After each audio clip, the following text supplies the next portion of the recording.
నమస్తే. మాజీ ఎమ్మెల్సీ కల్వకుంట్ల కవిత చేసినటువంటి వ్యాఖ్యలు ఇప్పుడు తెలంగాణలో దుమారం రేపుతా ఉన్నాయి. ముఖ్యంగా కల్వకుంట్ల కుటుంబంలో ఉన్నటువంటి వాళ్ళ నాన్నైనటువంటి కేసీఆర్ అలాగే అన్నైనటువంటి కేటీఆర్ని తప్పించేటువంటి ఒక ప్రయత్నం అనుకోవచ్చు. కాళేశ్వరం సంబంధించినటువంటి విషయంలో వాళ్ళిద్దరికి ఏం సంబంధం లేదు. కేవలం హరీష్ రావు మరో పక్కన సంతోష్ రావు పేరును ఉచ్చరిస్తూ ఆమె చేసినటువంటి కామెంట్లు వివాదాస్పదం అవుతా ఉన్నాయి. మరో పక్కన హరీష్ రావు అలాగే ముఖ్యమంత్రి రేవంత్ రెడ్డి ఒకే ఫ్లైట్లో వెళ్తూ మరి రేవంత్ రెడ్డి యొక్క కాళ్ళు మొక్కిండు హరీష్ రావు. సో ఆల్రెడీ బేరాసారాలు కుదిరిపోయినాయి. హరీష్ రావు తోటి ఆల్రెడీ రేవంత్ రెడ్డి ములాఖాత్ అయిపోయిందని చెప్పేసి కవిత చేసినటువంటి వ్యాఖ్యలతో పాటు ఒక ఎమ్మెల్యే మాట్లాడుతూ సో కేసీఆర్ పైన పొగడ్తల వర్షం కురిపించిండు. తెలంగాణ ఉద్యమానికి ఊపిరి పోల్చినటువంటి వ్యక్తి కేసీఆర్ అంటూ మాట్లాడినటువంటి మాటలు. వీటన్నిటి పట్ల మాట్లాడేటువంటి ప్రయత్నం చేద్దాం. మనతో పాటు కాంగ్రెస్ పార్టీ జనరల్ సెక్రటరీ గజ్జల కాంతం గారు. అన్న నమస్తే. సో కవిత వ్యాఖ్యలు మీరు చూసే ఉంటారు. సో ఒక రకమైనటువంటి దుమారాన్ని కలిగిస్తూ ఉన్నాయి. ముఖ్యంగా ఆమెను పార్టీ నుంచి సైతం కూడా బీఆర్ఎస్ పార్టీ సస్పెండ్ చేసింది. సో సస్పెండ్ చేసిన తర్వాత ఆమె చేసినటువంటి వ్యాఖ్యలు ముఖ్యంగా మీరు కాంగ్రెస్ పార్టీలో ఉన్నారు కాబట్టి కాంగ్రెస్ పార్టీ మీ ముఖ్యమంత్రి రేవంత్ రెడ్డి తోటి హరీష్ రావు ములాఖాత్ అయిపోయిండు. సో కాళ్ళ బేరం చేసుకున్నాడు. హరీష్ రావుని కొంత కేసుల నుంచి మినహాయిస్తూ ఉన్నాడు రేవంత్ రెడ్డి. సో ఒక పక్కన మ్యానిపులేషన్ చేసిండు హరీష్ రావు అని చెప్పేసి ఆమె చేసినటువంటి వ్యాఖ్యలు. సో ఏంటి అసలు ఆ వ్యాఖ్యలపైన ఏ విధంగా స్పందిస్తారు? ఇదంతా వల్ల కుటుంబ సమస్య. కవిత, కేసీఆర్, కేటీఆర్, హరీష్ రావు, సంతోష్, ఇదంతా వాళ్ళ కుటుంబం. ఆ కుటుంబ సమస్యను తీసుకొచ్చి మా కాంగ్రెస్ ప్రభుత్వానికి కానీ మా ముఖ్యమంత్రి రేవంత్ రెడ్డి గారి పైన కానీ రుద్దితే మంచిగా ఉండదు. ఎందుకంటే ఇది వాళ్ళకు అసలు వచ్చిందంతా పంపకాల కాడ వచ్చింది. భూమి సమానంగా వంచేయాలని కవిత భూ పంపకాల కాడ వచ్చింది. బంగారం పంపకాల కాడ వచ్చింది. బంగారం కూడా ఎక్కడి నుండి వచ్చింది? అది బంగారం వజ్రాలన్నీ సచివాలయం కడుతున్నప్పుడు, సచివాలయం నిర్మాణం జరుగుతున్నప్పుడు దాన్ని ఎప్పుడు నిజాం కాలం అప్పుడు నిజాం కట్టించినటువంటిది. అది ఆ నిజాం సమతా బ్లాక్ కాడ నిజాం కట్టించినటువంటి పాత కట్టడాలు ఉన్నాయి కాబట్టి దాని కింద సొరంగం ఉండే. ఆ సొరంగం కింద కొంత బంగారం, వజ్రాలు ఉండే. అది చాలా పెద్ద, అంటే మొత్తము తెలంగాణ అటు కర్ణాటక ఇటు మహారాష్ట్ర దాకా ఔరంగాబాద్ దాకా అంటే ఇదంతా పరిపాలించిండు కదా. వచ్చినటువంటి ఆ బంగారం, వెండి, వజ్రాలన్నీ కూడా దాని కింద నిజాం దాచిపెట్టాడు. ఆరోపణ మాత్రమేనా లేదా నిజంగా? నిజమే. ఒకవేళ నిజం కాదు అంటే ఇది నిజము మొత్తం మీడియా ముందుకు వస్తుంది. రేపు పొద్దున దీని మీద విచారణ కోసం ప్రయత్నం చేస్తాం మేము 100%. అది ఎందుకు అంటే మీరు సచివాలయం నిర్మాణం జరిగినప్పుడు మీడియా రానిచ్చింది. ఇది రానియలేదు. ఎవరు కూడా అలౌడ్ లేదు. ఎవరన్నా తెలంగాణలో ఉన్నటువంటి ఏ ఒక్కరిని కూడా లోపలికి ఎందుకు అలౌ చేయలేదు? నిర్మాణం జరుగుతున్నప్పుడు చూసుకుంటూ పోతారు కదా క్యాజువల్గా. ఎందుకు జరగనీయలేదు? అది ఈ బంగారం కోసమేనా? అంతే కదా. సచివాలయం కింద దొరికిన సచివాలయం కడుతున్నప్పుడు నిర్మాణం చేస్తున్నప్పుడు దాంట్లో బంగారం, వజ్రాలు అవి దొరికాయి. వాస్తవానికి ప్రభుత్వ ఖజానాకు పోవాలి అది, కానీ కేసీఆర్ ఖజానాకి వెళ్ళిపోయింది అది. సో అట్లా వెళ్ళిపోతే నాయన మీద ఆరోపణలు చేయాలి కదా. హరీష్ రావుకి ఏం సంబంధం? చెప్పేది వినండి. అందుకోసమే దాంట్లో దొరికిన బంగారం, వజ్రాలు, హైదరాబాద్ చుట్టూన 30,000 ఎకరాల భూమి ఏదైతే కేసీఆర్ బినామీ, కేటీఆర్, హరీష్ రావు, కవిత బినామీ పేరు మీద ఉందో, అయితే కేసీఆర్ బినామీ పేరు మీద ఉన్న భూమి అంతా కేసీఆర్ పోంటనే ఉంది. దాని పంపకాలు తర్వాత ఈ రాష్ట్రం మొత్తం దోసుకున్న డబ్బు, కాళేశ్వరం ప్రాజెక్టు కానీ, విద్యుత్ దాంట్లో కానీ, విద్యుత్ కొనుగోలు చేశాడు కేసీఆర్ గారు ముఖ్యమంత్రిగా ఉన్నప్పుడు. ఆ విద్యుత్ దాంట్లో 40,000 కోట్లు దోసుకున్నారు. తర్వాత ఆనాడు కేసీఆర్ ముఖ్యమంత్రి ఉన్నప్పుడు అన్ని శాఖలలో అవినీతి జరిగింది. 1,000 కోట్లు దాంట్లో దోపిడీ జరిగాయి. తర్వాత కార్ రేసింగ్ కేటీఆర్ది. ఇట్లా రాష్ట్ర వ్యాప్తంగా అనేక స్కాములు చేశారు వీళ్ళు. కేసీఆర్ ముఖ్యమంత్రి ఉన్నప్పుడు కేసీఆర్ కుటుంబం. ఈ ఆస్తి అంతా కేసీఆర్ దగ్గర ఉంది. దాని పంపకాల కాడ వచ్చింది. కేసీఆర్ ఏంటి మొత్తం నాకు కేటీఆర్కే ఇస్తా అనేది ఆలోచనలో ఆయన ఉన్నాడు. కవిత ఏంది ఆ ఆస్తిని సమానంగా వంచాలి, మాకు గట్టెట్లు ఇస్తావు? ఇప్పుడు ఆస్తి పంపకాల కాడ అధికార పంపకాల కాడ వచ్చింది. హరీష్ రావు ఏంది మొదటి నుండి నేను మీ పార్టీలో నేను నీతోనే ఉన్నా కదా మామ, కేసీఆర్ నేను మీతోనే ఉన్నా కదా మామ నేను, కాబట్టి దాంట్లో నాకు కూడా వచ్చేవాట నాకు ఇచ్చేయి అనేది ఆయన ఆలోచన. రెండు, ఇదంతా పంపకాల గొడవ. అది కొంచెం ఇప్పుడు కాదు, అధికారం పోయినప్పటి నుండి ఈ పంపకాల గురించి మాట్లాడుకుంటున్నారు. అది మెల్లమెల్లగా ముదిరింది అంతే. వీళ్ళు కవిత అయితే కవిత ఏమని ఆరోపణలు చేస్తుంది హరీష్ రావు మీద, సంతోష్ రావు మీద. కవిత ఎవరు? కేసీఆర్ బిడ్డ. ఇది వాళ్ళు భూ పంపకాలు, ఆస్తి పంపకాలు, బంగారం వజ్రాల పంపకాల కాడ వచ్చిన గొడవ ఇదంతా. ఇప్పుడు ఏమైతుంది, కవిత సంతోష్ రావు మీద హరీష్ రావు మీద ఆరోపణలు చేస్తుంది. హరీష్ రావు ఏమని చెప్పాడు? కాళేశ్వరం ప్రాజెక్టు మీద విచారణ, కాళేశ్వరం ప్రాజెక్టు మీద విచారణ కోసం తెలంగాణ రాష్ట్ర ప్రభుత్వము ఒక కమిషన్ ఏర్పాటు చేశారు, జోషి కమిషన్ ఏర్పాటు చేశారు, అంతే కదా. ఆ కమిషన్ ఏర్పాటు చేసింది కాబట్టి ఆ కమిషన్ మొత్తము కాళేశ్వరం ప్రాజెక్టు మీద విచారణ చేస్తుంది. విచారణలో భాగంగా హరీష్ రావును పిలిచాడు. ఆనాడు ఆయన్ని కదా మంత్రి, ఇరిగేషన్ మంత్రి ఆయన్ని, కాబట్టి ఆయనను విచారణ పిలిస్తే విచారణలో మొత్తం చెప్పాడు. ఇది ఏ టు జెడ్ మా కేసీఆర్, మా ఆనాటి ముఖ్యమంత్రి కేసీఆర్ గారి మొత్తము ఆయననే ఇంజనీరు, ఆయన్నే చీఫ్ ఇంజనీరు, ఆయన్నే నిర్మాత, ఆయననే మొత్తం ఆయన భుజస్కంధాల మీద తీసుకొని కాళేశ్వరం ప్రాజెక్టు నా ఆలోచనతోనే నిర్మాణం జరగాలని చెప్పి అధికారులను ఆయన ఆలోచన ప్రకారమే అధికారుల మీద అజమాయిషి చేసి పెత్తనం చేసి ఇది నేను చెప్పినట్టే కట్టాలి అని చెప్పి ఆనాటి ముఖ్యమంత్రి కేసీఆర్ చేసింది వాస్తవమని హరీష్ రావు చెప్పిండు.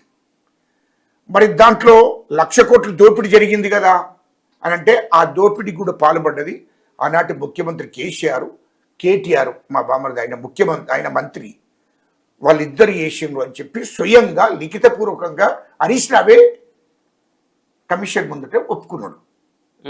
ఆయన అసంతృప్తిని కూడా వెలిపించాడు.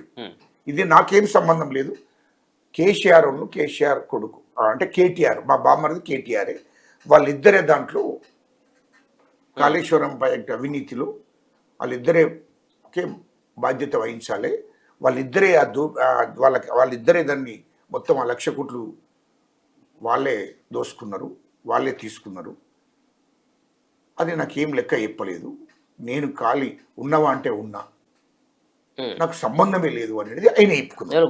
Ghosh commission Ghosh commission. So మరి ఆయన ముంగట అట్లా చెప్పినప్పుడు మరి అసెంబ్లీలో చర్చ సందర్భంగా అయితే ఎందుకు వాదించేటువంటి ప్రయత్నం చేసి రికార్డు ఉంది కదా, రికార్డు ఉంది, చెప్పుకున్నాడు, అసంతృప్తి వ్యక్తం చేశాడు అక్కడ కమిషన్ అయిపోయిందా. ఇదేమో హరీష్ రావు వాదన. కవిత వాదన ఏంది, లే మా నాన్న అంటే వాళ్ళ నాన్నను కేటీఆర్ వాళ్ళ అన్నను కూడా గతంలో విమర్శించింది, మొత్తం విమర్శించి మొత్తం ఇదంతా ఆయన్నే చేస్తున్నాడు, ఇది మొత్తం ఈ దోపిడీకి కారణం కూడా మా అన్ననే కేటీఆర్ అన్నట్టు చెప్పింది గతంలో. కానీ ఇప్పుడు ఏం చేస్తుంది, తండ్రిని అన్నను తప్పి ఇచ్చి ఇదంతా హరీష్ రావే కాళేశ్వరం ప్రాజెక్టులో అవినీతి జరిగింది వాస్తవమే, కానీ అందులో వచ్చినటువంటి 1,000 కోట్లు ఈయననే హరీష్ రావు ఒక్కడే తిన్నాడు, మాకేం సంబంధం లేదు అని కవిత చెప్తుంది. చెప్పుడుతో పాటు మళ్ళీ ఏం చేస్తుంది, ఇందులో మళ్ళీ కొత్తగా సంతోష్ రావుని ఇంటర్ఫియర్ చేసింది. సంతోష్ రావు ఏంటి, ఇసుక మాఫీ ఆయననే, ఇసుకను మొత్తం ఇసుక దందా చేసింది మా సంతోష్ రావే, మొత్తం గవర్నమెంట్ని అడ్డం పెట్టుకొని, మా ముఖ్యమంత్రి కేసీఆర్ని అడ్డం పెట్టుకొని, మా నాన్నని అడ్డం పెట్టుకొని మొత్తం ఇసుక దందా చేసి ఇసుక మాఫియాని తయారు చేసి ఎంతోమంది పిల్లలను చనిపోవడానికి కారణమైండు. కాబట్టి దాంట్లో 1,000 కోట్లు సంపాదించాడు. తర్వాత హరితహారం మా నాన్నను అడ్డం పెట్టుకొని అప్పుడు మా నాన్న కేసీఆర్ ముఖ్యమంత్రి ఉండే కాబట్టి ఆ 10 ఏళ్ళు హరితహారం మొత్తం ఆయననే తీసుకున్నాడు. హరితహారానికి మొత్తం చెట్లు బిట్లు ఇదంతా ఆయనకి బాధ్యత తీసుకొని అందులో 100 కోట్లు సంపాదించిండని ఎవరు కవితని చెప్తున్నమాట, నేను చెప్తున్నమాట కాదు కదా. అవును, ఇది కవిత. ఎవరు కవిత? కేసీఆర్ బిడ్డ. కవితని చెప్తున్న మాటలు ఇవి. ఒక దిక్కేమో కవిత హరీష్ రావు సంతోష్ రావే దీనికి మొత్తం ఆస్తులన్నీ దోపిడీ చేసారు, మొత్తం ప్రభుత్వ సొమ్మంతా వాళ్ళే తిన్నట్టు మాట్లాడుతుంది. హరీష్ రావు ఏం చెప్తున్నాడు, లేదు నాకు సంబంధం లేదు, కేసీఆర్ను కేటీఆర్ అని చెప్పి కమిషన్ ముందుట ఒప్పుకున్నాడు. ఓకే, ఈ రిపోర్ట్ అంతా ఎక్కడికి వచ్చింది? ఈ నివేదిక అంతా ప్రభుత్వానికి వాళ్ళు కమిషన్ ఆ నివేదిక అంతా ప్రభుత్వానికి అందజేశారు. ప్రభుత్వం ఏం చేసేది, అసెంబ్లీలో మా ముఖ్యమంత్రి రేవంత్ రెడ్డి గారు అసెంబ్లీలో ఆ నివేదికను చదివి వినిపించాడు మొత్తం. అది అందరి క్యాబినెట్ మంత్రులకు, అక్కడ ఉన్నటువంటి ఎమ్మెల్యేలకు అందరికి కూడా కాపీలు పోయినాయి. ఇది ప్రజలకు తెలియజేశాడు అవినీతి ఎక్కడ జరిగింది. సేమ్ టైం హరీష్ రావు చెప్పిన మాటలు కూడా, హరీష్ రావు కమిషన్ ముందట ఏమని వాంగ్మూలం ఇచ్చాడు, విచారణలో ఏమని చెప్పాడు అనేది కూడా దాంట్లో రాసి ఉన్నది. లిఖితపూర్వకంగా రాసిన మాటనే ఇవన్నీ. అయినా లిఖితపూర్వకంగా రాసిచ్చిందంతా కూడా అసెంబ్లీలో చదివి చెప్పాడు. హరీష్ రావే కేసీఆర్, ఆనాటి ముఖ్యమంత్రి కేసీఆర్ కేటీఆరే మొత్తం దోపిడీకి పాల్పడ్డారు, ఆ కాళేశ్వరం ప్రాజెక్టులో 1,00,000 కోట్లు తిన్నది వాళ్ళే అనేది లిఖితపూర్వకంగా చెప్పిండు అనేది రిపోర్ట్ చూపించాడు. మీరేమని నమ్ముతున్నారు? హరీష్ రావే దీంట్లో కాళేశ్వరం ప్రాజెక్టులో 1,000 కోట్ల కుంభకోణం చేసిందని మీరు నమ్ముతున్నారా, లేకపోతే దీంట్లో కేసీఆర్ పాత్ర ఏమైనా ఉందా? మేము నమ్మడం ఎట్లా నమ్ముతామండి? ఆనాటి ముఖ్యమంత్రి పాపం హరీష్ రావు మీద నేను ఎందుకు మాట్లాడతా, వాళ్ళు అన్నమాట చెప్తున్నా నీకు, నేనెందుకు మాట్లాడుతుంది? నేను నాకు సంబంధం లేని, అది నాకు కానీ మా పార్టీకి కానీ సంబంధం లేదు. పార్టీకి లేకపోవచ్చు కానీ మొదటి నుంచి కూడా వాళ్ళు మీకు సన్నిహితులే కదా, మీరు ఉద్యమ కాలం. అవును, నేను తెలంగాణ చేసి చైర్మన్ గా తెలంగాణ ఉద్యమంలో కీలక పత్రం వహించింది వాస్తవం. అప్పుడు ఉన్నటువంటి ఆస్తులు, ఇప్పుడు ఉన్నటువంటి ఆస్తులు మీకు తెలుసు కదా, వాళ్ళ అప్పుడున్న ఆస్తులని మొత్తం తెలుసు అండి, మొత్తం తెలుసు. ఎవరికి తెలియదు, మొత్తం మాకు తెలుసు కదా. హరీష్ రావు పరిస్థితి ఏందో తెలియదా? హరీష్ రావుకి ఇల్లు ఎక్కడిది? హరీష్ రావుకి ఇల్లు ఎక్కడిది? ఇక్కడ ఉన్నటువంటి కేటీఆర్కి ఇల్లు ఎక్కడిది? సంతోష్ కూడా వీళ్ళందరికీ ఇల్లు ఎక్కడి? వీళ్ళంతా రెంట్కే ఉన్నారు కదా. ఒక కేసీఆర్ మాత్రమే బంజారాహిల్స్లో ఇల్లు, ఒకటే ఇల్లు. ఆ ఇంట్లోనే కేసీఆర్ కేటీఆర్ ఉంటుండే. కవిత కూడా రెంటే కదా, 50,000 రూపాయలతో రెంట్కున్నది. ఇవన్నీ నాకు తెలిసిందే. అప్పుడు తెలంగాణ ఉద్యమాన్ని నడిపిస్తున్నాం, తెలంగాణలో కీలక పత్రం వహించినోడి నాకెందుకు తెలియదు? ఇదంతా తెలుసు. కేసీఆర్ అక్కడ ఇంటి ముందట ఎన్నో బండి ఒకటే ఉన్నది, అది పాతది, అంతేనా? అది అంతే కదా. ఇది ప్రజలు, ఇది ఆ రోజున్న ఉద్యమకారులు ప్రజలకు అందరికి తెలిసిన విషయమే. ఎక్కడిది ఇంత ఇన్యాస్తులు ఎక్కడి, ఇవన్నీ ఎక్కడి? ఇప్పుడు నిజంగా ఉన్నాయి సార్ వాళ్ళకి? మళ్ళీ ఏం మాట్లాడుతురా మీరు? మీడియా వాళ్ళు గిట్ల ఏం మాట్లాడుతురా? నాకు అది నిజంగానే ఉన్నాయి సార్ అంటే ఏమనంటే, ఇవాళ 60 ఎకరాల ఇప్పుడు ఏది ఫామ్ హౌస్ కాడ 60 ఎకరాల భూమి, 60 ఎకరాల భూమిని ఆనాడు కొనుక్కున్న భూమి ఇవాళ 600 ఎకరాలయ్యా ఉన్నాయా అంటున్నావేంది? నాకు అర్థం కాలే. ప్రభుత్వంలోకి ఆయన ముఖ్యమంత్రి అయిన తర్వాత తీసుకున్నది 600 ఎకరాలు ఫామ్ హౌస్ కాడ, ఎర్రవల్లి కాడ. ఇవాళ కేటీఆర్ 500 కోట్లతో ఇల్లు కట్టిండు, 5 అంతస్తుల ఇల్లు. ఇవాళ ఏది కేటీఆర్, ఇవాళ కవిత 200 కోట్లతో ఇదే బంజారాహిల్స్ కట్టింది. మీకు తెలుసు కదా, ఇన్ని చెల్లి పోతే కూడా 200 కోట్లతో నెంబర్ 1 ఇల్లు కట్టింది బంజారాహిల్స్ లో. బుర్జు ఖలీఫాలో కూడా ఏదో ఇప్పుడు ఆ కవితకు ఫామ్ హౌస్, కవితకు కూడా ఫామ్ హౌస్ ఉన్నది, కేటీఆర్ కు ఫామ్ హౌస్, హరీష్ రావుకు ఫామ్ హౌస్. ఇవన్నీ ఎక్కడి నుంచి వచ్చినాయి? అధికారంలో వాళ్ళు 2014 అధికారంలోకి వచ్చినాకనే కదా. ఖచ్చితంగా కవిత చెప్పింది ఎవరు నమ్మడానికి లేరు. వాస్తవానికి ఆమె చెప్పినటువంటి మాటలు వాస్తవం ఉంది, వాస్తవమే. నేను వాస్తవం కాదని చెప్పడం లేదు. హరీష్ రావు సంతోష్ రావు సంపాదించుకోవచ్చు, ఆమె చెప్తుంది, ఆమె ఇంట్లో బిడ్డనే కదా, కేసీఆర్ బిడ్డనే చెప్తుంది కదా, వాళ్ళు సంపాదించుకున్నది వాస్తవమే. కానీ సేమ్ టైం కాళేశ్వరం ప్రాజెక్టు పూర్తి బాధ్యత మాత్రం కేసీఆర్దే. వాస్తవానికి ఆ రోజు ఓపెన్ గా మీడియా ముందట పబ్లిక్ గా కాళేశ్వరం ప్రాజెక్ట్ అంతా నేను కడుతున్నా, నా మెదడుని పెట్టాను, నా ఆలోచనలు పెట్టాను, మొత్తం నేనే, కాల కర్మ క్రియ అంతా నేనే అని చెప్పి కేసీఆర్ చెప్పుకున్నాడు కదా. 2023 దాకా కాళేశ్వరం ప్రాజెక్టు గురించి ఆయన చెప్పుకున్నాడు కదా, ఇది నేను కట్టిందని. బస్సులు పెట్టి యాత్రలు పంపించి బస్సులు పెట్టి అది దాన్ని టూరిజం ప్లేస్ చేసిండు కదా. మొత్తం బస్సులు పెట్టి పోండి, తినండి, తాగండి, రాపోండి అని పంపించిండు కదా. ఆయన చేసిన ఘనకార్యానికి 1,50,000 కోట్లు అప్పు చేసి ఒక ఓన్లీ కాళేశ్వరం ప్రాజెక్టు కోసం 35,000 కోట్లతో కట్టి ఇంకా 1,15,000 కోట్లు తిని, ఇగో నేను కట్టింది ఘనకార్యం, నేను బాగా చేసిన పొండి. ఎంత దుర్మార్గుడు అంటే, ఎంత దోపిడీ చేసిందంటే, ఒక్కొక్క ఎకరానికి 50,000 పడుతుంది. ఇలా కరెంటు బిల్లు మొత్తం దాని ఎక్స్పెండిచర్. ఇలా రైతు వండించే పంట ఒక ఎకరానికి 20,000 వస్తుంది, 25,000 వస్తుంది. కానీ ఈయన ఏం చేసిండు? 50,000 ఖర్చు ఒక ఎకరానికి.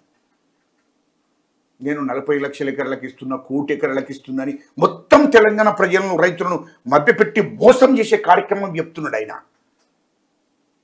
కానీ దానికి మొత్తం దాని ఖర్చు అంతా 35,000 కోట్లు. దాంట్లో దోపిడీ జరిగిందంతా 1,15,000 కోట్లు. అదంతా ఎవరు? కేసీఆరే కదా. కేసీఆర్ దోపిడీ చేసింది కదా. కేసీఆర్ దోపిడీ చేసుకుంటా కేటీఆర్ వాళ్ళ తండ్రి కొడుకులే కదా దోపిడీ పాల్పడ్డదంతా.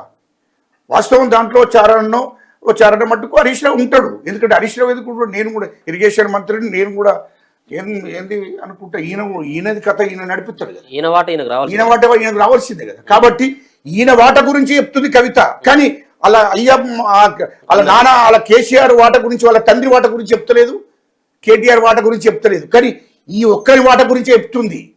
సో ఇప్పుడు సంతోష్ రావు వెనుక, అలాగే హరీష్ రావు వెనుక రేవంత్ రెడ్డి ఉన్నాడు. సో రేవంత్ రెడ్డి నడిపిస్తున్నటువంటి డ్రామా, నా సస్పెండ్ వెనుక కూడా రేవంత్ రెడ్డి యొక్క హస్తం ఉంది.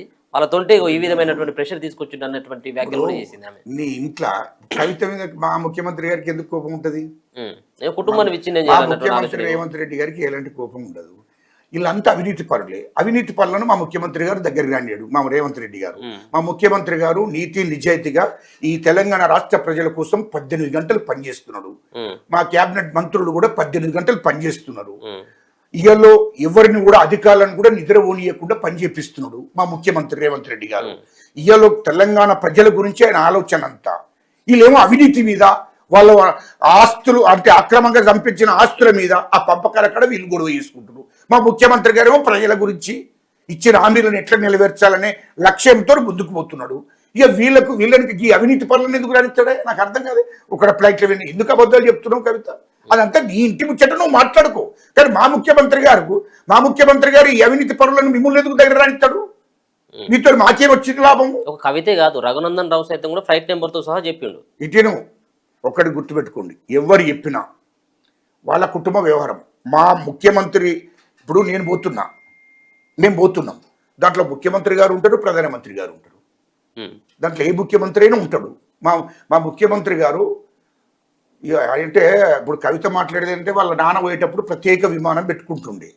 కానీ మా ముఖ్యమంత్రి గారు ప్రజలతో కలిసిపోతుండే. ఒకవేళ ఢిల్లీకి ప్రయాణం చేయాలనుకున్నా, ఇంకా వేరే రాష్ట్రానికి ఎక్కడికి పోవాలనుకున్నా ప్రజలు అంటే ఏది నార్మల్ ఫ్లైట్లో అందరు ఎక్కే ఫ్లైట్లోనే ఎక్కిపోతున్నాడు. దాంట్లో హరీష్ రావు ఉంటాడు. నువ్వెందుకు అధ్యాయానికి చెప్తారా? ఇప్పుడు నేను ముఖ్యమంత్రి గారు పోతున్న ఫ్లైట్లో నేను కూడా పోతాను. పోతే నువ్వెవరొచ్చు? మేము అందరం ఎక్కుతున్నాం దాంట్లో నార్మల్గా అందులో మా ముఖ్యమంత్రి గారు ఎక్కుతున్నాడు. ఎందుకంటే వాళ్ళు అయ్యే ఉన్నప్పుడు కేసీఆర్ ఉన్నప్పుడు ప్రత్యేకంగా ఆయనకు సపరేట్ ఫ్లైట్ పెట్టుకొని పోతుండే కదా. మా ముఖ్యమంత్రి గారు ఆ పద్ధతిలో ప్రభుత్వం ఖజానాను ఖాళీ చేయాలనే ఆలోచన లేదైనా. ఏదో నార్మల్గా అందరూ 10,000 15,000 పెట్టుకొని పోతాడు, అదే 10,000 పెట్టుకొని పోతాడు అంతే తప్ప. అది నార్మల్ ఫ్లైట్లో పోయినప్పుడు హరీష్ రావు పోయింది కావచ్చు. అది పోయిందా పోలేదో నాకు తెలియదు. అందులో ఎక్కవచ్చు. అందరూ ఎక్కితే అందరు ముఖ్యమంత్రి గారు వస్తున్నారు, నమస్తే అందరు నమస్కారం పెడతారు కదా. మంత్రి పోయినా నమస్కారం పెడతారు కదా. ఒక ఎమ్మెల్యే ఎక్కితే పక్క పొంటే ఎవరైనా కలిస్తే 10 మంది కలిస్తే ఎమ్మెల్యే గారు నమస్కారం అని చెప్తారు కదా. అంతే. అందులో ఇప్పుడు దాంట్లో వల్ల పోయిండు. ఇప్పుడు ఒకసారి పోయేటప్పుడు ఇప్పుడు బీజేపీలు కూడా ఉంటారు అట్లా. బండి సంజయ్ కావచ్చు, లేకపోతే కిషన్ రెడ్డి కావచ్చు, ఇంకో వీళ్ళందరూ ఎవరైనా ఉంటారు. ఆ ఫ్లైట్లో మేము కూడా వచ్చినాం అంటే ఎట్లా మాట్లాడతారు? ముఖ్యమంత్రి గారు ఎక్కుతారు. ఫ్లైట్లో బోర్డు కాకుండా కాళ్ళు కూడా పట్టుకున్నాడు హరీష్ రావు, రేవంత్ రెడ్డి అనేది కూడా చేసింది. అదంతా తప్పు.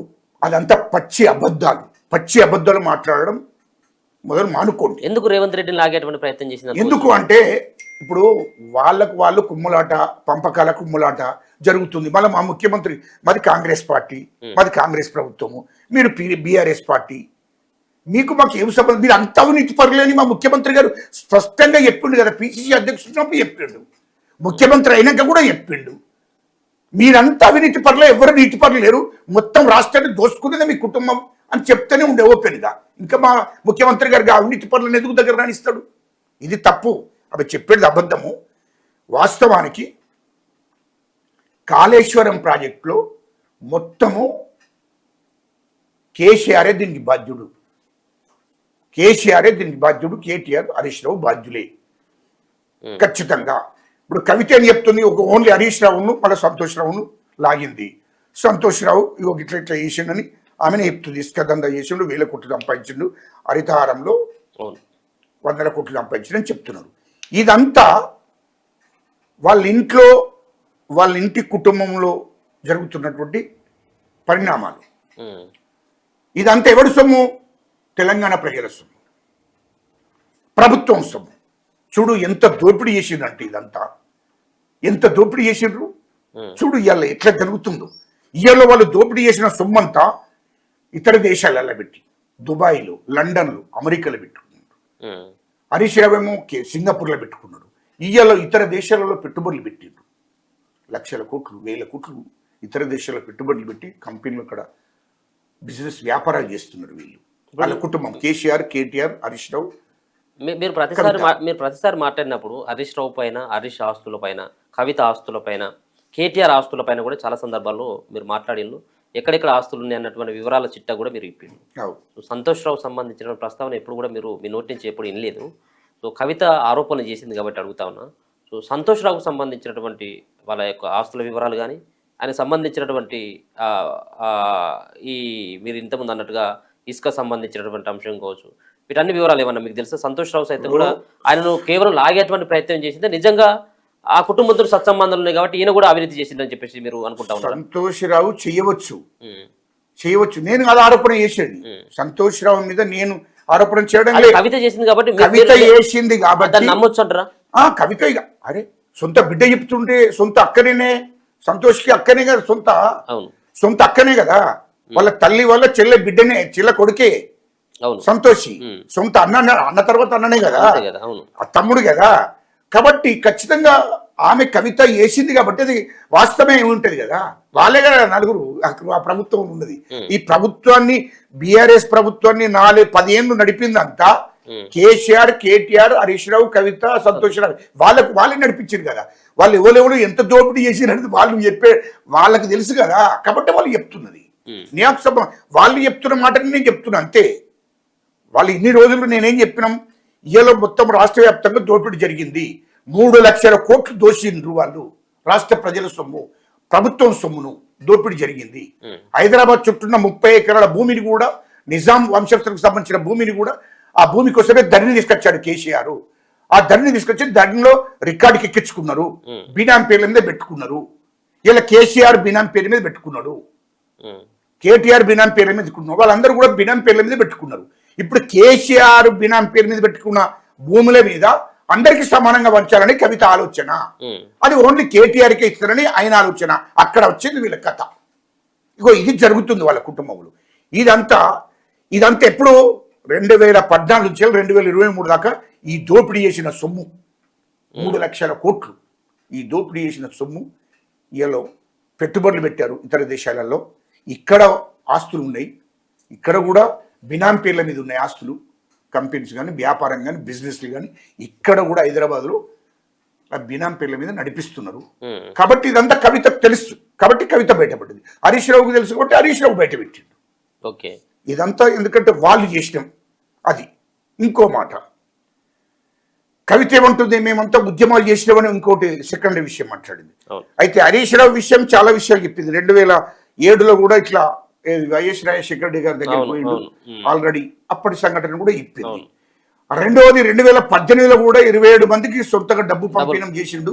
27 మంది ఎమ్మెల్యేలకు ఫండింగ్ చేసిండు.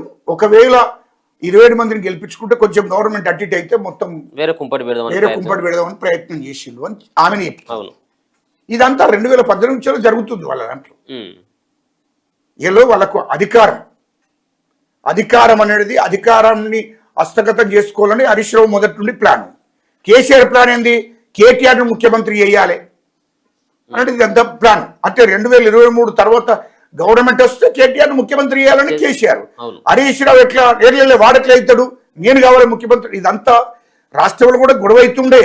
కాకపోతే తెలంగాణ ప్రజలు తెలివిగా ఈ అవినీతి పనులను ఎన్నుకోకూడదని చెప్పి కాంగ్రెస్ పార్టీని గెలిపించారు. కాంగ్రెస్ ప్రభుత్వం వచ్చింది, మా ముఖ్యమంత్రి రేవంత్ రెడ్డి గారు వచ్చిండు కాబట్టి ఈ తెలంగాణ ప్రజలకు మంచి జరిగింది. లేకుంటే చాలా కష్టాలు వస్తుంది తెలంగాణ ప్రజలకు. ఇది జరిగిన సంఘటన. రెండోది ఆ ఉద్యమం మాట్లాడుతున్నప్పుడు కవితకు కూడా ఆలోచన చేసుకో కవిత. ఎందుకంటే నువ్వు కూడా ఇప్పుడు నువ్వు తెలంగాణ ఉద్యమంలో వచ్చినావు, నీ వంతుగా నీ పరిధిలో 4 కోట్ల మందిలో నీ పరిధిలో నువ్వు ఉద్యమం చేసినావు. నీ నీ నీ నీ పాత్ర నీ పాత్రలో నువ్వు ఉన్నావు. నీవు ఉద్యమంలో ఒక పర్సన్గా నీ పాత్ర నువ్వు ప్రోత్సహించినవు, అది నేను ఒప్పుకుంటాను. అంటే నీ పరిధిలో నువ్వు పనిచేశావు. కానీ ఎందుకు పనిచేశావు? నువ్వు ఎందుకు పనిచేశావు? ఇవాళ తెలంగాణ ఉద్యమంలో అందరితో పాటు నువ్వు పనిచేశావు. కేటీఆర్, హరీష్ రావు, కవిత మీరంతా ఎందుకు పనిచేశారంటే టిఆర్ఎస్ పార్టీని బలోపేతం చేయడం కోసం పనిచేశారు. తెలంగాణ రావడం కోసం ప్రయత్నం చేయాలి మీరు. తెలంగాణ రావడం కోసము ప్రయత్నం కాదు, తెలంగాణ సెంటిమెంట్ను ఉపయోగించుకొని మనం అధికారం చేజిక్కించుకోవాలి, అధికారంలోకి రావాలి తెలంగాణలో అనే ఆలోచన లక్ష్యంతో మీరు పనిచేసారు. దాంట్లో నేను కాదనలేదు, దాంట్లో నేను తప్పు పట్టడం లేదు. ఎందుకు అంటే 2001లో టీఆర్ఎస్ పార్టీని పెట్టుకున్నాడు ఆయన.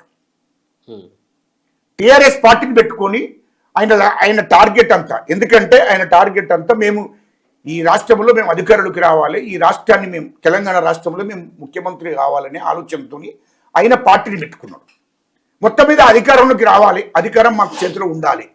ఆ అధికారం ఎవరికి? కేసీఆర్ ఏమనుకుంటు నేను ఉండాలి, నా కొడుకు ఉండాలి, నా అల్లుడు ఉండాలి, నా బిడ్డ ఉండాలి, నాకు సంబంధించిన వాళ్ళు ఇక్కడ ఉండాలి, తప్ప వేరే తోలు కాదు అనే లక్ష్యంతో నువ్వు పార్టీని పెట్టుకున్నావు, నడిపించావు. నువ్వు పార్టీ కోసం నీ పార్టీని బలోపేతం చేసుకోవడం కోసం ప్రయత్నం చేశావు. మరి తెలంగాణ కోసం త్యాగం ఎక్కడ? తెలంగాణ కోసం త్యాగం చేసినంటే ఏముంటుంది? నువ్వు ఎమ్మెల్యేగా పోటీ చేశావు, చేశారు, ఎమ్మెల్యేకు రాజీనామా చేసి మేము తెలంగాణ వచ్చేదాకా మేము ఎలక్షన్లు వచ్చినా నిలబడమని చెప్పి ఛాలెంజ్ చేస్తే అది త్యాగం అంటారు. ఈయన ఎంపీగా పోటీ చేశాడు. ఎవరు? కేసీఆర్. ఎంపీగా పోటీ చేసి రాజీనామా చేసి మళ్ళీ ఎందుకు నిలబడ్డట్టు?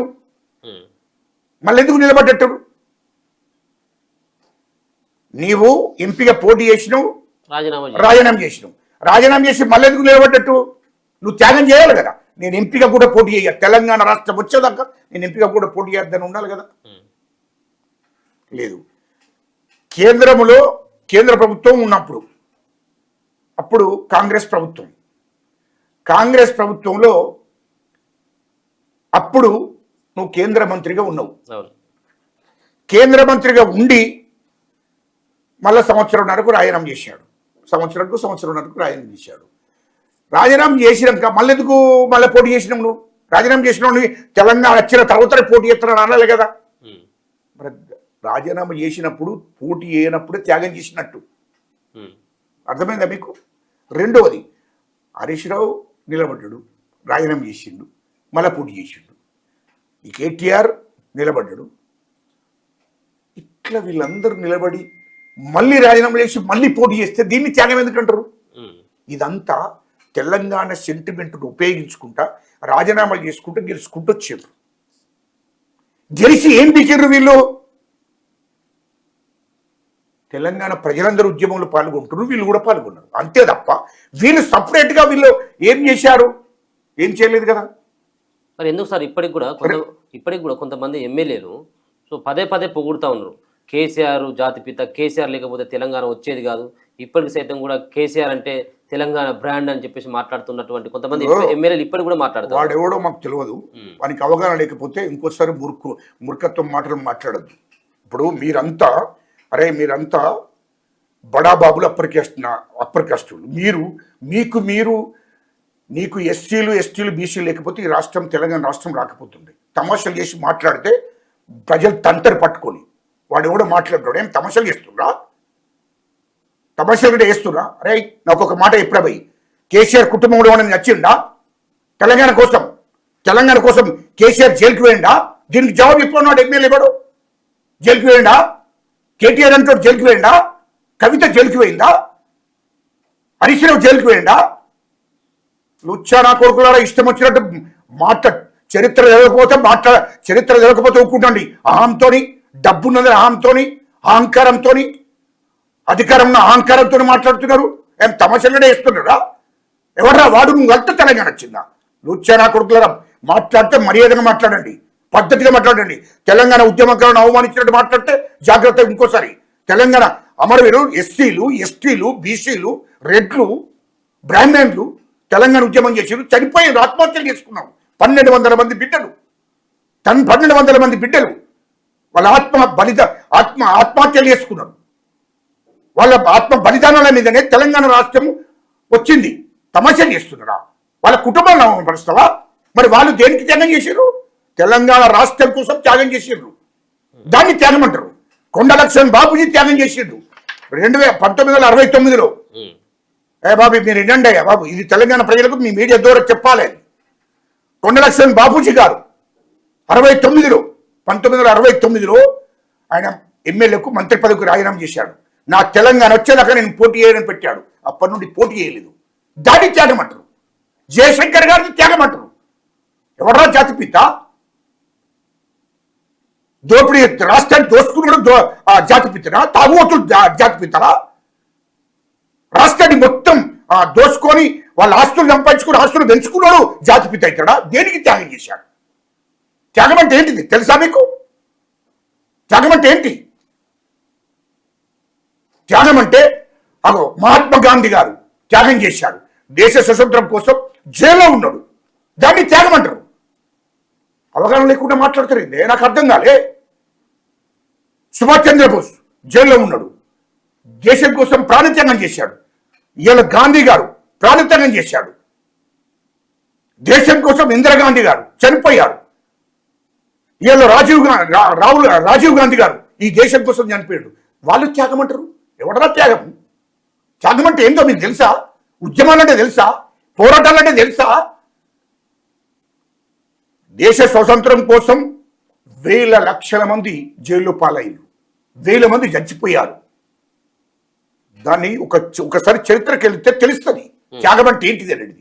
ఇవాళ తెలంగాణ ఉద్యమంలో 69లో 369 మంది చనిపోయారు. అది గుర్తుపెట్టుకో. ఎవడు పడితే వాడు, వీడు కూడా మహాత్ముడంట, వీడు కూడా పోరాడితేనే తెలంగాణ వచ్చిందంటే ఏం మాట్లాడుతున్నావు? ఇవాళ తెలంగాణ కోసం జైలుకు పోయినరు. ఒక్కొక్కడు 3 నెలలు, 4 నెలలు, 6 నెలలు జైల్లో ఉన్నారు. వాళ్ళు త్యాగాలు చేసినట్టు. ఇవాళ మమ్మల్ని అరెస్టులు చేశారు, కేసులు పెట్టారు, తీసుకుపోయి లోపల పెట్టారు. మేము త్యాగం చేసినాం, లాఠీ దెబ్బలు తిన్నాం. ఇవాళ మొత్తం ఇక్కడ పట్టుకొని మొత్తం పోలీసులతో మీద పడి కొట్టింది. మేము త్యాగం చేసినాం. ఇవాళ పెడమట్టి రవింటోడు జైల్లో ఉన్నాడు, అక్కడ సుమన్ అంటోడు దెబ్బలు పడి జైల్లో ఉన్నాడు, రాజారాం జైల్లో ఉన్నాడు, తమిళ్ ఉన్నాడు, మా అక్క దయాకరు, ఆ కోదండరాం. ఇట్లా మేము ఉద్యమాలకు తెలంగాణ ఉద్యమానికి నాయకత్వం వహించాం. తెలంగాణ ఉద్యమాన్ని నడిపించాం. తెలంగాణ రాష్ట్రంలో కీలక పాత్ర వహించాం. ఎందుకు సార్ మరి పదే వాడు మాట్లాడుకుంటారా బా? వాడు ఎందుకంటే వీని కోసం వాళ్ళు మాట్లాడుకొని వీని అధికారం కోసం వీడు మాట్లాడుతుడు, వాని అధికారం కోసం వాడు మాట్లాడుకుంటాడు. ఇది తెలంగాణ ఉద్యమాల కారణం అవమానపరచకూడదు అంటున్నా. సో ప్రతిసారి కూడా టీఆర్ఎస్ పార్టీకి సంబంధించినటువంటి సభలు నిర్వహించేటప్పుడు కావచ్చు, సో బీఆర్ఎస్ పార్టీకి సంబంధించినటువంటి కొంతమంది మాట్లాడుతున్నటువంటి టైంలో సో తెలంగాణ అంటే సాధించడంలో కేసీఆర్ కీలకమైనటువంటి పాత్ర, సావంతుల దగ్గరికి వెళ్ళిండు, సావు నోట్లో తలకాయ పెట్టిండు అన్నటువంటి ఒక విషయాన్ని మాట్లాడతా ఉన్నాడు. ఎవడు తలకాయ పెట్టిండు? కేసీఆర్. ఎవడా ఏ గాడి కొడుకు మాట్లాడినా ప్రతిసారి ఎవడు ఏ గాడి కొడుకు మాట్లాడినా బాగుండదు. ఎవడు ప్రాణత్యాగం చేయలే. ఇయ్యలో దీక్ష పట్టినట్టే బట్టి వెంటనే గంట వరకు ఇడ్లీ వాడ తింటే రావే. ఎవడన్నా ఏ గాడి కొడుకైనా తింటే రావే? దీక్ష పట్టినోడు. దీక్ష అమరణ దీక్ష పడతారు. దీక్ష పడితే ఎవడనే పొట్టి శ్రీరాములు పట్టిండయా, దాన్ని దీక్ష అంటారు. గాంధీ గారు పట్టిండయా, దాన్ని దీక్ష అంటారు. ఈయన దీక్ష పట్టి గంట లోపలనే ఇడ్లీ వాడ తిన్నాడయా బాబు. ఎట్లా దీక్ష అంటారా? సాయంత్రం ఇడ్లీ దమ్మలో తిన్నాడు. ఎట్లా దీక్ష అంటారా? ప్రజలు నమ్మియడం కోసం యాక్షన్ చేసిండయా, అది సాక్ష్యమయ్యా. నేను ఉన్నారా మీరు అప్పుడు? సాక్ష్యమే. తెలంగాణ ఉద్యమాలు ఉన్నారు, చదువుకుంటున్నాయా బాబు? నాకు తెలుస్తాయా? నేను నీ పక్కనే ఉన్నాడయా, మా మందకృష్ణ గారి పక్కన ఉన్నాడయా, డాక్టర్ గోపీనాథ్ పక్కన ఉన్నాడయా ఖమ్మంలో బాబు. చెప్తున్నా వినండి ఎవరెవరు పక్కన ఉన్నారు. వాళ్ళు ఆయన ఏమేమి తిన్నాడో డాక్టర్ గోపీనాథ్కు మొత్తం తెలుసాయా బాబు? డాక్టర్ గోపీనాథే కదా ఆయన చూసింది ఖమ్మంలో. మరి ఆయన సాయంత్రం తిన్నాడు. ఆ నుంచి మళ్ళీ ఏం చేశారు? ముఖ్యమంత్రి గారికి, అప్పుడు రోషయ్య ముఖ్యమంత్రి గారికి కబురు పెట్టాడు. ముఖ్యమంత్రి గారికి జానారెడ్డి గారికి కబురు పెట్టి నన్ను అర్జెంటుగా నిమ్స్ హాస్పిటల్కు తీసుకుపోండి, ఇక్కడ హైదరాబాద్ తరలించండి అని చెప్పి వాళ్ళకి ఫోన్ చేయించాడు. చేయించడం వల్ల వెంటనే అప్పుడు ముఖ్యమంత్రిగా రోషయ్య గారు, అప్పుడు మంత్రిగా జానారెడ్డి గారు ఉన్నారు. వాళ్ళకు ఫోన్లు చేయించి మాట్లాడుకొని ఇది రాజకీయ ఒప్పందాలు, అది ఇది ఒప్పుకున్నాను డైరెక్ట్ గా జర హైదరాబాద్కు తరలించండి అంటే హైదరాబాద్కి వచ్చినాక హాస్పిటల్లో ఉంటే అందులో జ్యూసులు గ్లూకోజులు పెట్టుడు. ఇంకా దీక్ష త్యాగమైందే. సావు ఎట్లా పోయింది? సావు నోట్ల తల ఎట్లా పెట్టి ఎవడు పెట్టింది? ఎవడన్నాడు? అది సావు లేదు, తల లేదు. ఇది తెలంగాణ ప్రజలు నమ్మేయడం కోసం. త్యాగం అంటే ఏం తెలుసా? నీళ్లు కూడా ముట్టద్దు, నాకు తెలంగాణ రాష్ట్రం వచ్చేదాకా నేను అమర నిరదీక్ష చేస్తున్నా, నీళ్లు కూడా ముట్ట, నా ప్రాణం పోయినా పర్వాలేదు అన్నోడు అది నిజమైన త్యాగం అంటారు. దాన్ని నిజమైన త్యాగం అనేది ఎవరిది? ఇంతకుముందు చెప్పాను కదా, పొట్టి శ్రీరాములది నిజమైన త్యాగం, గాంధీ గారిది నిజమైన త్యాగం, నిజమైన దీక్ష. నీ దీక్ష ఏదే? ఈ దొంగ దీక్షలు ఎవడైనా చేయొచ్చు, ఎవడైనా చేస్తాడు.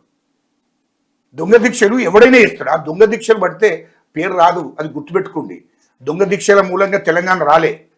2009 నుంచి వెళ్ళి 2014 దాకా సీరియస్గా విద్యార్థులు, తెలంగాణ ప్రజా సంఘాల చైర్మన్గా నేను, ఇవాళ కోదండరాము గారు, ఇవాళ మొత్తం అందరం కలిసి సీరియస్గా ఉద్యమంలో పాల్గొన్నాం, సీరియస్గా ఉద్యమం చేశాం. ఉద్యోగ సంఘాలు కూడా చేశాయి. తెలంగాణ ప్రజలంతా ప్రతి పల్లె నుండి కార్మికులు, కర్షకులు, మొత్తం ప్రజలంతా కూడా, రైతులు, మొత్తం గ్రామంలో ప్రజలందరూ కూడా తెలంగాణ ఉద్యమాన్ని 2009 నుంచి మొదలైంది. 2014 కూడా నిద్రపోకుండా ఉద్యమాలు జరిగాయి, పోరాటాలు చేశాం. ఇలా చంద్రబాబు నాయుడు గారిని ఒప్పించి లేఖిప్పించారు. వైఎస్ జగన్ గారు వైఎస్ఆర్ పార్టీ పెట్టుకున్నాడు, ఆయనను కూడా ఒప్పించి లేఖిప్పించాము. ఎందుకంటే వాళ్ళ ఆంధ్ర నాయకుడు.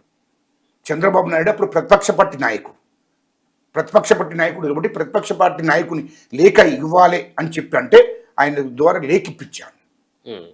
వైఎస్ జగన్ గారు మాజీ ముఖ్యమంత్రి కొడుకు కాబట్టి ఆయన ద్వారా కూడా లేఖ రావాలంటే, ఆయన కూడా లేఖ ఇవ్వాలంటే ఆయన దగ్గరికి పోయి రిక్వెస్ట్ చేస్తే ఆయన లేఖ ఇచ్చాడు. ఇవన్నీ ఉద్యమాలు చేసాం. ఢిల్లీకి తీసుకెళ్ళాను. ఢిల్లీకి తెలంగాణ ఉద్యమకారులందరూ ఢిల్లీకి తీసుకెళ్ళాను. కేంద్రం మీద ఒత్తిడి తీసుకొచ్చాను. అనేక ఉద్యమాలు చేశాం. దానికి కాంగ్రెస్ మంత్రులు, కాంగ్రెస్లో ఉన్నటువంటి పెద్దలందరూ కూడా శ్రీధర్బాబు గారు కానించాలి, శ్రీధర్బాబు గారు సహకరించారు. దామోదర్ నరసింహ గారు కీలక పత్ర వహించారు. మా కాంగ్రెస్ మంత్రి డిప్యూటీ సీఎం అప్పుడు. ఇయలో ఆనాడు మొత్తం మంత్రులంతా, కేంద్ర మంత్రులంతా, ఎంపీలంతా, మా మదియాసిక్ గారు 15 రోజులకు ఒకసారి, 4 రోజులకు ఒకసారి సోనియా గాంధీ అమ్మని కలిసి అమ్మ ఇవ్వాలి ఖచ్చితంగా అని చెప్పాడు.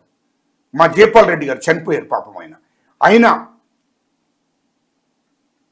ప్రధాని దృష్టికి, మన్మోహన్ గారి సింగ్ దృష్టికి, సోనియమ్మ దృష్టికి తీసుకెళ్ళి వాళ్ళు అనుక్షణం వాళ్ళకు ఖచ్చితంగా తెలంగాణలో ఏం జరుగుతుందో వివరించారు.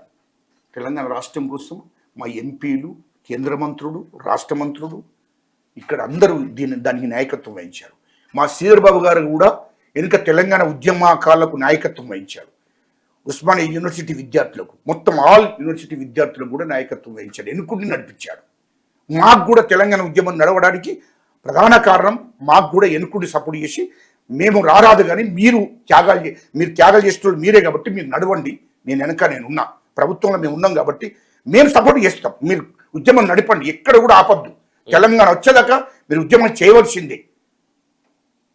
వాస్తవానికి మేము ఉన్నాం కాబట్టి మేము రాలేము కానీ, ఒప్పుకున్నాడు మేము రాలేము కానీ మీరైతే ఉద్యమం చేయాలి, ఖచ్చితంగా తెలంగాణ రాష్ట్రం సాధించేదాకా మీరు కొట్లాడాలని చెప్పాడు చంద్రబాబు గారు. ఆనాడు మంత్రి గారు, ఇవాళ మొత్తం ఉస్మానియా యూనివర్సిటీ విద్యార్థులు, మేము ఉద్యోగ సంఘాలు కూడా పోయిన అందరూ వచ్చారు. ఇటు మా శ్రీధర్బాబు గారి దగ్గరికి, మా డిప్యూటీ సీఎం దామోదర్ నరసింహ గారి దగ్గరికి, మేము జానారెడ్డి గారి దగ్గరికి, అందరి దగ్గరికి వచ్చారు. వీళ్ళంతా దానికి పూర్తిగా సపోర్ట్ చేశాడు శ్రీధర్బాబు గారు. దామోదర్ నరసింహ డిప్యూటీ సీఎం గారు ఆయన సపోర్ట్ చేశారు. అందరూ కూడా ఆనాడు కూడా కాంగ్రెస్ మంత్రులంతా సపోర్ట్ చేస్తేనే కదా, ఆ రోజు ఎంపీలంతా సపోర్ట్ చేస్తేనే కదా మరి వీళ్ళంతా త్యాగాలు, మేమంతా ఉద్యమాలు చేస్తే వాళ్ళ కేంద్ర ప్రభుత్వం ఉన్నారు కాబట్టి, అధికారులు ఉన్నారు కాబట్టి రాష్ట్రంలో కేంద్రంలో, కాబట్టి వాళ్ళందరూ కూడా ఉద్యమానికి సహకరించారు. వాళ్ళు అక్కడ కేంద్ర ప్రభుత్వం మీద కూడా సోనియా గాంధీ అమ్మ ప్రధానమంత్రి మీద ఒత్తిడి తీసుకొచ్చారు.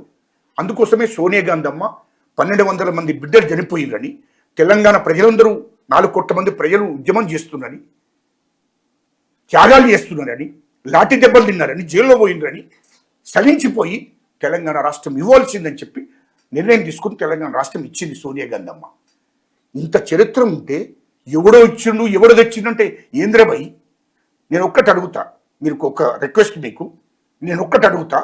ఇది కేసీఆర్ 2009 ఎంపీ కదా, 2009 నుంచి 14 దాకా ఎందుకు పార్లమెంట్ పోలేదు చెప్పు? నీ పార్టీని బలోపేతం చేసుకున్న దాని మీద దృష్టి పెట్టావు, తెలంగాణ సెంటిమెంట్ను ఉపయోగించుకొని. ఆయన కూడా ఎందుకు తెలంగాణ కోసం ఎందుకు వర్క్ చేసిండు? ఆయన పార్టీ బలోపేతం అవుతుంది, ఆయన పార్టీ అధికారులకు తీసుకెచ్చుకోవచ్చు తెలంగాణ సెంటిమెంట్తో. ఇదే అవకాశం అని చెప్పి తెలంగాణ ఉద్యమంలో పాల్గొన్నాడు. వాళ్ళ కుటుంబ బిడ్డలందరూ కూడా పాల్గొన్నారు. ఎందుకో ఒక దిక్కు మేము అధికారంలోకి రావచ్చు ఈ సెంటిమెంట్ను ఉపయోగించుకొని. కాబట్టి మనం తెలంగాణ ఉద్యమంలో మనం కూడా పాల్గొనాలని చెప్పి ఆలోచనతో పాల్గొన్నారు. వాళ్ళు ఆ లక్ష్యంతో ముందుకు వచ్చారు. వాళ్ళకున్న లక్ష్యం వేరే, రాజకీయ అధికారం.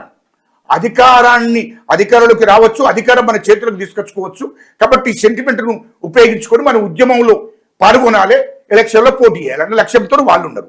మేమందరం మాకు ఎటు చేసి తెలంగాణ రావాలని మేము ఆలోచన చేసినాం. ఇది ఆలోచన చేసుకోవాలి. ఎప్పుడు కూడా ఇష్టం వచ్చినట్టు మాట్లాడితే కరెక్ట్ కాదు. ఆనాడు తెలంగాణ ఉద్యమం జరిగింది, కేంద్ర ప్రభుత్వం మీద ఒత్తిడి తీసుకొచ్చాము. కేంద్రంలో కూడా సోనియా గాంధీ అమ్మ, మన్మోహన్ సింగ్ గారు ఆనాటి ప్రధానమంత్రి గారు వాళ్ళందరూ ఆలోచన చేసి తెలంగాణ ఇచ్చారు. అది గుర్తుపెట్టుకోవాలి. ఇవాళ ఎవరు ఒక్కరి మూలంగా తెలంగాణ వచ్చింది కాదు. ఇవాళ నువ్వెవడే మాట్లాడడానికి? ఎమ్మెల్యే మాట్లాడుతున్నాడు, మీరు అంటారు కదా ఎమ్మెల్యే, వాడెవడే మాట్లాడు? ఎవరు తెలంగాణ తెచ్చిరు? తెలంగాణ తెచ్చినప్పుడు ఎవరు? తెలంగాణ తెచ్చింది మేము. ఇవాళ ఎస్సీలు, ఎస్టీలు, బీసీలు, మైనార్టీలు, రెడ్లు లేకపోతే తెలంగాణ వచ్చినా అత్త రాలే తెలంగాణ. మేమంతా ఉద్యమాలు చేస్తేనే, నువ్వో ఇతను దీక్షలు చేస్తే రాలే తెలంగాణ. ఇంట్లో వండుకుంటే రాలే తెలంగాణ. రోడ్ల మీదకి వచ్చి ఉద్యమాలు చేస్తే తెలంగాణ వచ్చింది. ఏసీ గదులలో వండుకుంటే తెలంగాణ రాలే. దీక్ష బెడ్లలో వండుకొని దీక్ష చేస్తుంటే రాలే తెలంగాణ. తెలంగాణ కోసం రోడ్ల మీదకి వచ్చి మేము ధర్నాలు, రస్తా రోకోలు, నిరసనలు నిలిపితే, వంట మార్పు చేస్తే, ఇవన్నీ రకరకాలుగా కార్యక్రమాలు చేస్తే దాని ద్వారా తెలంగాణ వచ్చింది. అది గుర్తుపెట్టుకోవాలి. నువ్వు తెలంగాణ ఉద్యమకారులను అవమానించినట్టు మాట్లాడితే బాగుండదు. చరిత్ర తెలుసుకోకపోతే తెలుసుకో, చరిత్ర తెలుసుకోకపోతే తెలుసుకొని మాట్లాడు. ఒకవేళ రాజకీయ లబ్ధి నీకేమైనా కావాలంటే ఇవన్నీ అడ్డం పెట్టుకొని మా ముఖ్యమంత్రి గారిని క్రిటిసైజ్ చేయాలని, మా ముఖ్యమంత్రి గారిని ఇబ్బంది పెట్టాలనే కార్యక్రమం నువ్వు పెట్టుకుంటే అది కుదరదు. ఎందుకంటే నువ్వు రాజకీయ ప్రయోజనాల కోసం నువ్వు మాట్లాడుకో. అది కేసీఆర్ తోని మీరందరూ కలిసి మాట్లాడుకోరు. ఇది తెలంగాణ ఉద్యమం తెచ్చింది మేము. ఊరుకుండా మేము ప్రసక్తే లేదు. తెలంగాణ మా కష్టార్జితం. తెలంగాణ కోసం కష్టపడ్డాం, శ్రమించాం, మా చెమటను ధారపోసి తెచ్చుకున్నాం. అది గుర్తుపెట్టుకోవాలని చెప్తున్నాను. Thank you so much. So మొత్తానికి గజ్జల కాంతం గారు మాట్లాడుతున్నటువంటి మాటలో చాలా వాస్తవాలు ఉన్నాయి. ముందటి నుంచి కూడా తెలంగాణ ఉద్యమంలో పార్టిసిపేట్ చేసినటువంటి వ్యక్తి, తెలంగాణ కోసం, తెలంగాణ రాష్ట్రం కోసం చాలాసార్లు జైలుకు వెళ్ళిండు, పోలీసుకు సంబంధించినటువంటి లాఠీ దెబ్బలు తిన్నాడు, ఎన్నో కేసులు అయినటువంటి వ్యక్తికి కొంత ఖచ్చితంగా ఆవేశం ఉంటుంది. మరొక పక్కన పదే కేసీఆర్ చెప్పడంతో పాటు కేసీఆర్కి సంబంధించిన పార్టీ అయినటువంటి బీఆర్ఎస్ పార్టీ నేతలు పదే ప్రస్తావించడం, ముఖ్యంగా తెలంగాణను సాధించింది, తెలంగాణ తేవడానికి కేసీఆర్ కృషి అని చెప్పేసి ఏదైతే అంటా ఉన్నారో, మరొక పక్కన ఎన్నియాల కొంతమంది ఎమ్మెల్యేలు సైతం కూడా ఇదే అంశాన్ని సైతం కూడా కేసీఆర్కు మద్దతుగా పలుకుతూ, కేసీఆర్ లేకపోతే ఉద్యమం ఎక్కడిది, తెలంగాణ ఎక్కడిది అని చెప్పేసి మాట్లాడుతున్నటువంటి దానికి గట్టి కౌంటర్తో పాటు మరొక పక్కన కల్వకుంట్ల కుటుంబం యొక్క పంచాయతీ అంతా కూడా పంచుకోవడంలో మాత్రమే ఉన్నటువంటి పంచాయతీ తప్పించి ఇది ఏదో బట్టకాల్సి మీదేసేటువంటి ప్రయత్నం రేవంత్ రెడ్డి పైన చేస్తా ఉన్నారు. ఇది పంపకాల విషయంలో వచ్చినటువంటి గొడవ ఇప్పుడు రచ్చకెక్కిందన్నటువంటి అభిప్రాయం సైతం కూడా గజ్జల గారు అయితే తెలియజేస్తున్నారు. చూస్తూనే ఉండండి మనతో.